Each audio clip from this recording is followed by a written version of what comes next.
جب سے زہر کا واقعہ آپ صلی اللہ علیہ وسلم کے ساتھ پیش آیا تھا، اس وقت سے تو آپ صلی اللہ علیہ وسلم کا یہ معمول بن گیا تھا کہ جب بھی کوئی اجنبی آپ کے لیے کھانا لے کر آتا تو ایک دو لقمہ پہلے اس کو کھلاتے تھے، پھر اس کے بعد خود کھاتے تھے۔ اور جب آپ کسی کی دعوت کرتے تو مہمان کو بار بار یہ کہتے کہ اب آپ اچھی طرح سے کھاؤ، بے تکلف ہو کر کھاؤ۔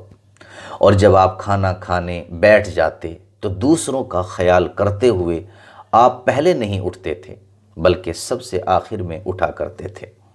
اور جب آپ کھانے سے اٹھ جاتے تو ہاتھ ضرور دھوتے اور کھانے کے بعد کھانے کی دعا ضرور پڑھتے تھے اور اللہ کا شکر بھی ادا کیا کرتے تھے۔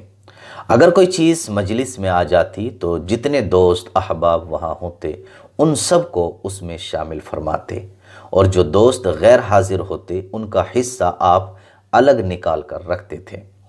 اور پانی پیتے وقت گٹ گٹ کی آواز نہیں نکالتے اور 3 سانس میں پانی پیتے تھے۔ شروع میں بسم اللہ پڑھتے اور آخر میں الحمدللہ پڑھتے۔ آپ عام طور پر بیٹھ کر ہی پانی پیا کرتے تھے۔ کھانے پینے کی کوئی چیز مجلس میں آ جاتی تو آپ سیدھے ہاتھ سے شروع کیا کرتے اور بڑی عمر کے لوگوں سے شروع کرنا آپ پسند فرماتے تھے۔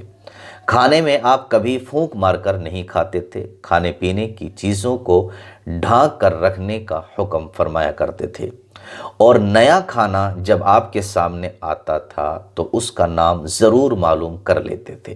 آپ صلی اللہ علیہ وسلم کی نشست و برخاست یعنی آپ کا اٹھنا بیٹھنا کیسا تھا؟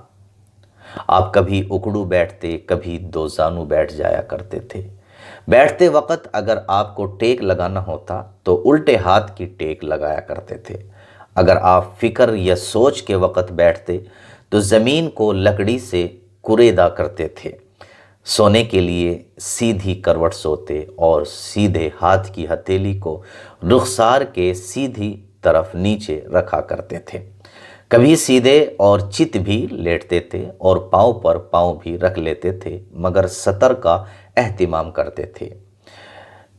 پیٹھ کے بل یعنی الٹا لیٹنا آپ کو سخت ناپسند تھا اور آپ اس سے منع بھی فرمایا کرتے تھے۔ باوضو آپ کے سونے کی عادت تھی۔ سوتے وقت آپ مختلف دعائیں پڑھتے۔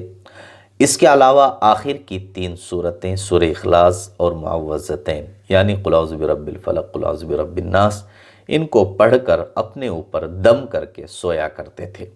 رات میں اگر آپ قضائے حاجت کے لیے اٹھتے تو پھر سونے کے لیے وضو فرمایا کرتے تھے۔